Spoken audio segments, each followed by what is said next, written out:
what's going on, guys? Comic Life here, and this is that Blade video. I think a lot of people actually like Blade because I think the idea of a vampire being born as a vampire is really interesting. So I'm just gonna get into it. Over 70 years ago, Blade's mother, a London prostitute, was fatally bitten by a vampire, Deacon Frost, while giving birth to him, transforming him into the infant into a half vampire. Friends of Blade's mother raised him in her brothel. When he was 9, he helped horn player Jamal Fari fend off a trio of vampires, and then jazz trumpeter moved into the brothel to tutor Blade in both musical and the hunting of vampires. Okay, so basically, Blade is a vampire hunter, and he was trained. But I like how his mother was bitten while giving birth to him. It's just interesting because it's kind of different from what you usually see. Like, oh wait, he got like in a freak accident, or he was spilled in chemicals, whatever. I like it.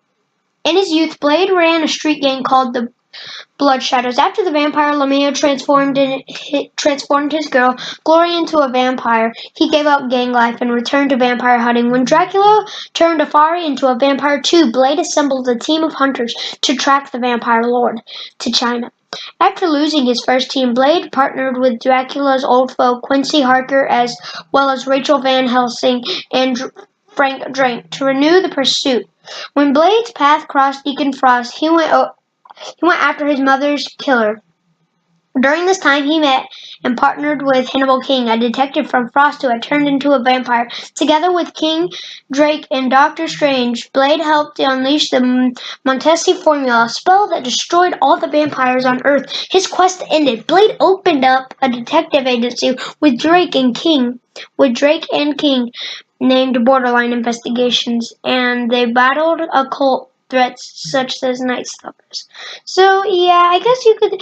I don't know. He's a Marvel Knight? Yeah, he's a Marvel Knight, and he doesn't really work well with others. I forgot to talk about that. His first debut was in Tomb of Dracula, number 10, 1973, and I'm going to talk a little more about him, like how he was a daywalker and stuff like that. So when Dracula returned and beat Blade, Blade's fury caused him to snap, and he placed into a mental institution until Doctor Strange could help him. Freed, Blade was tricked into using a page from the mystical book Darkhold to help him. To give himself supernatural powers, such powers as Switchblade. Another page from the Forbidden Book returned him to normal. While working with Spider-Man, Blade was bitten by sometime all Morbus Blade's humanity to vampires didn't apply to Morbus' unique condition. Blade gained the powers of a vampire, but without their weakness to sunlight, causing him to be known as the Daywalker. During the Civil War, Blade registered and worked with S.H.I.E.L.D. and gave him a gun hand to replace the one he'd bitten off to keep being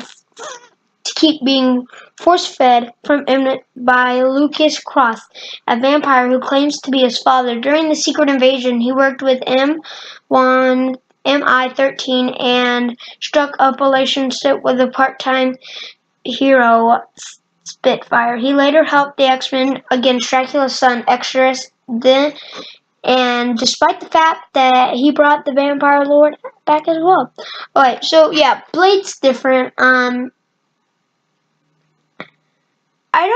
I think he was like the maybe 5th, but he was like in like one of the first African American heroes, and I also think that's really cool. And March is coming up, which is Black History Month, and I like doing like stuff like that in school because we do a lot of cool stuff. But guys, that was the Blade origin, and I'll see you guys in the next video. Bye.